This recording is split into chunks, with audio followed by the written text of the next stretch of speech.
Welcome to Inside Electrical, the podcast powered by the IBA. Say in sales, anybody could sell on price, and is it a almost like it's a very short-term solution, Yeah, I mean, I could go and sell what you sell by just being the cheapest person in the room. That doesn't make you any money. I think the real frustration I have with some of my clients with out-and-out salespeople is, as an accountant, and as an accountant, you pass your exams. That's a test of your competency. And every year I have to do so many hours of training, or they take that qualification away from me. No. Salespeople may go on a few courses, but they basically learn as they go in the real world. And if they actually made it more structured, so IBA, deliver great sales training, ECA do great sales training. If salespeople treated it more professionally, read books on the subject, went on courses, then they would be better salespeople. And price is, again, just part of the equation. But they don't, I think, without being too harsh, they're too lazy to want to do the deal and move on. I mean, your presentation, as well as accountancy, it was about business practices, and one thing that hit me was you saying cash flow.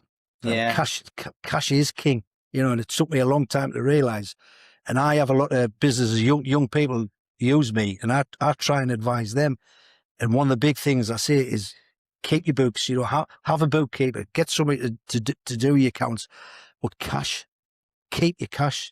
I've got a contractor, he got a lovely contract, and what did he do? He bought an R7. Yeah. He bought an Audi R7.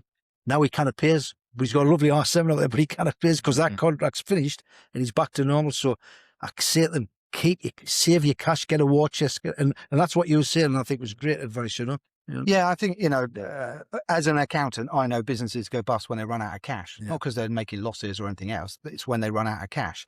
And the sad thing is, as an accountant, you can see that coming a mile off. You can see what's coming because you know what tax bills are coming up, you know what their turnover was, and therefore what cash is coming in the next few months, their payroll bills. Most of it you can see quite a long way ahead. And therefore you could see 6, 12, 18 months down the line, there's a pinch point coming. Well, you've got time to do something about it then. If you just wait until there's no money in the bank, it's too late. And people do. I see it not just in this industry, in all sorts of industries. They just keep going. And then suddenly go, we haven't got enough cash. And then the problem I was talking about this morning was they borrow it from the wrong places on the wrong terms. It just ends up costing more, doesn't it? It costs a fortune. But the other thing, if you borrow from the wrong places, the banks won't lend you money they don't want to lend you because they are never going to take your house off you. No. They've got personal guarantees, but I've never seen a bank take a house off someone. Some of these other fringe lenders, I've seen them take the house off people, kick the fan. It takes a while, but they will take your house off you. So it's not just about the cost of money, and it is very expensive. I think my colleague was saying this morning, a client of his borrowed 30 grand and over 2 years had to pay back 60 something. Was that the funding? I mean, the funding circle, you think government backed funding circle is great, but some of the funding circles are ridiculous. Yeah.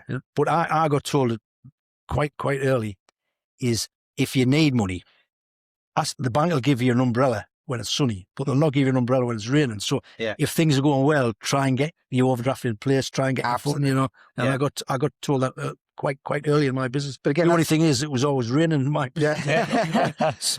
So you're right. It's a classic example. They'll lend you the money when it's dry, the umbrella, and then take it away when it's raining. Right. And that does happen. The banks don't like that. But if you can look forward 12 months and go, I can see the problem coming, you've got plenty of time to have a nice, comfortable conversation, find the right person in the bank to talk to.